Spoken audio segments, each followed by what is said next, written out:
எல்லாருக்கும் வணக்கம்.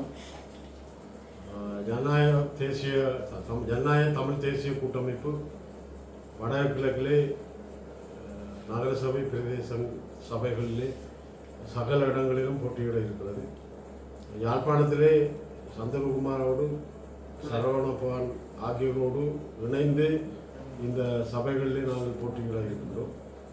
ஏனைய இடங்களிலே ஜனநாயக தேசிய கூட்டமைப்பு சார்பாக நாங்கள் போட்டியிட இருக்கின்றோம்.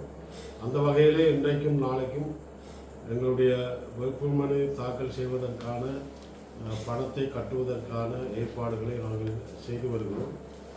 ஒட்டுமொத்தமாக ஜனநாயக தமிழ் தேசிய கூட்டமைப்பு எல்லா இடங்களிலும் இந்த பிரதேச சபை, மாநகர சபை, நகர சபை எல்லா இடங்களிலும் நாங்கள் போட்டியிட இருக்கின்றோம். மன்னார் பிரதேச சபைக்கான தேர்தல் என்பது நான் நினைக்கின்றேன் இன்று முஸ்லீம் காங்கிரஸால் அந்த வழக்கு விட்ரோ பண்ணப்பட்டு தேர்தல் மீண்டும் அறிவிக்கப்படுகின்ற வாய்ப்புகள் கூடுதலாக இருக்கிறது. அவை மன்னார் பிரதேச சபைக்கும் எங்களுடைய நாங்கள் போட்டியிடுவதற்கான தயார் நிலையிலே இருக்கிறோம். தேர்தல் அறிவித்த பின்பு அதற்கான அனைத்து விஷயங்களையும் நாங்கள் கையாள இருக்கிறோம். ஆகவே எல்லா இடங்களிலும் ஜனநாயக தமிழ் தேசிய கூட்டமைப்பு போட்டியிடும். திருப்பி கொஞ்சம் கூட 9 கட்சியும் இந்த ஜனநாயக தமிழ் தேசிய கூட்டணியில் தற்போதும் இருக்குதா, இல்லை 9 கட்சியும் சேர்ந்து நீங்கள் எல்லாரும் சேர்ந்து தான் இந்த எலெக்ஷனை கேட்க போகிறீங்களா? எந்தெந்த 9 கட்சி இப்போ உங்களோட இருக்குது? இல்லை, ஏற்கனவே நாங்கள் இப்போ நான் சொன்னது போல அந்த 9 கட்சிகளும் அன்றைய தினம் ஒரு கலந்துரையாடலாம் நடைபெற்றதுடைய 9 பேரும் இணைந்திருக்கிறோம் என்ற எந்த செய்தியிலும் நாங்கள் சொல்லப்படவில்லை. அவை அந்த கலந்துரையாடல் ஊடாக 9 கட்சிகளும் வந்து பேசி கலந்துரையாடலை மேற்கொண்டோம் யாழ்ப்பாணத்தில். இது யாழ்ப்பாணத்தில் மட்டும்தான் இந்த கூட்டு இது அமைய இருக்கிறது. அந்த வகையில் இப்பொழுது நான் இருக்கின்றேன் விக்னேஸ்வரன் ஐயா அவர்களுடைய மான் சின்னம் தனித்து போட்டியிடுவதாக அறிவித்திருக்கிறார்கள். அதே போல் அங்கரநேசன் தனித்து போட்டியிடுவாரா அல்லது அது தெரியவில்லை. இருந்தாலும் இந்த அணியிலிருந்து விலகியதாக சொல்லியிருக்கிறார்கள். ஆகவே இப்பொழுது இருக்கின்ற கூட்டை பார்க்கின்ற போது முன்னாள் நாடாளுமன்ற உறுப்பினர் சரவணபவான் அணியினரும் கிளிநொச்சி கட்சியினுடைய சந்திரகுமார் அவர்களும் இதில் இணைந்திருக்கிறார்கள். ஆகவே இவர்களோடு இணைந்துதான் எங்களுடைய யாழ்ப்பாணத்திலே வேட்புமனு தாக்கல் செய்யப்பட்டு இவர்களோடு நாங்கள் இணைந்து போட்டியிடுவோம். அனைத்தும் மற்ற இடங்களிலே ஜனநாயக தேசிய கூட்டமைப்பு இருக்கின்ற 5 கட்சிகளிலும் இதிலே போட்டியிடும் என்பது நான் குறிப்பிட விரும்புகின்றேன். ஆகவே 9 கட்சிகளும் இணைந்து போட்டியிடவில்லை. அன்றைய தினம் கலந்தாலோசிக்கப்பட்டதே ஒழிய அவர்கள் இணைந்து விட்டார்கள் என்று சொல்லுகின்ற விடயங்கள் உண்மைக்கு புறம்பாக இல்லை. எங்களை பொறுத்த மட்டிலே தமிழரசு கட்சியினுடைய பிரதி தலைவர் CVK சிவஞானம் அண்ணன் அவர்கள் என்னை வந்து நேரில் சந்தித்தார். இந்த ஒற்றுமை முயற்சிக்கு தான் அதை முன்னெடுப்பதாக குறிப்பிட்டிருந்தார். அன்றைய தினம்தான் அந்த கூட்டம் நடைபெற்றது.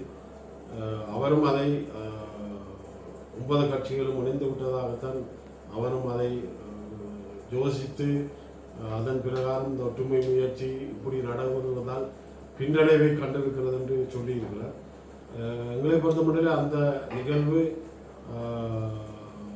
இவருக்கு, அதாவது தமிழரசு கட்சிக்கு ஒரு புரிம்பான அல்லது அவர்களோடு சேரக்கூடாது என்ற ரீதியிலே உருவாக்கப்பட்ட விடயங்கள் அல்ல.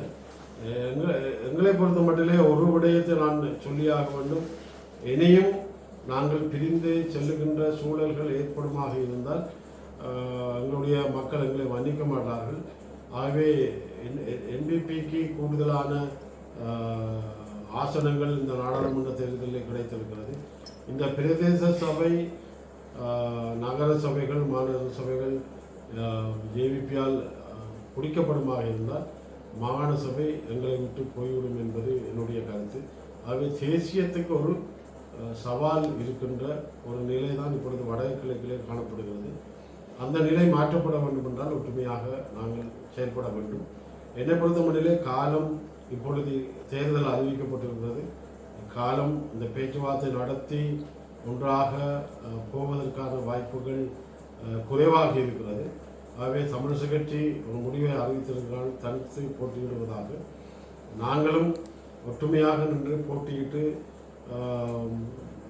இந்த தேர்தல் முடிந்த பின் தமிழரசு கட்சியோடு பேசி ஒரு இணக்கப்பாட்டுக்கு வந்து எல்லோரும் ஒரு அணியிலே போட்டியிடுகின்ற இனி வருகின்ற தேர்தலாக இருக்கலாம், அல்லது மக்களுடைய பிரச்சனைகளாக இருக்கலாம், அல்லது எங்களுடைய தேசத்தினுடைய அனைத்து பிரச்சனைகளையும் கையாளுகின்ற இது ஒரு தேர்தல் கூட்டாக இல்லாமல் எங்களுடைய எப்படி தமிழ் தேசிய கூட்டமைப்பு மக்களுடைய எதிர்பார்ப்போடு கடந்த காலங்களில் செயல்பட்ட அந்த நிலை மீண்டும் உருவாக்கப்பட வேண்டும் என்பது என்னுடைய கருத்து.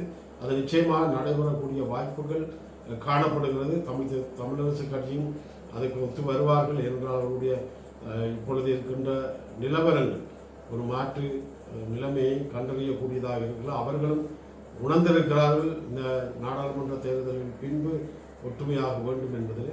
அதிகமாக இந்த தேர்தல் முடிந்த பின்பு நாங்கள் ஒற்றுமையாக செயல்படக்கூடிய சாத்தியக்கூறுகள் கூடுதலாக இருக்கிறது என்பதை நான் இங்கு குறிக்கிறேன். புதிய அரசியல் அமைப்பு சம்பந்தமாக பாராளுமன்றத்திலே குழுக்களுக்கான ஒரு இணையத்துவம் தான் கொடுக்கப்பட்டிருக்கிறது. அது ஒட்டுமொத்தமான புதிய அரசியல் தீர்வு அல்லது அரசியல் சாசனம் எழுவதற்கான வாய்ப்புகள் அங்கே இல்லை. என்னை பொறுத்த மட்டிலே கயந்தகுமார் பொன்னம்பலம் எங்களோடு பேசியிருந்தார்.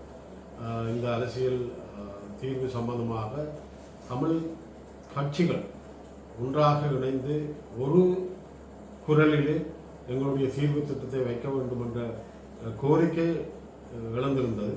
அந்த வகையில் நாங்கள் இந்த தேர்தல் முடிந்த பின்பு தமிழரசு கட்சியோடு இணைந்து நாங்கள் பேசி என்னை பொறுத்த மட்டிலே ஜனாதிபதி இந்த அரசியல் சாசனத்தை எழுதுவதற்கான ஒரு முயற்சியை மேற்கொண்டால்தான் நாங்கள் அது சம்பந்தமாக ஆராய வேண்டும் என்ற நிலையை மாற்றி தமிழ் தரப்பு எங்களுடைய இன ரீதியான எந்த விடயங்களை நாங்கள் ஒற்றுமையாக கையாள வேண்டும்.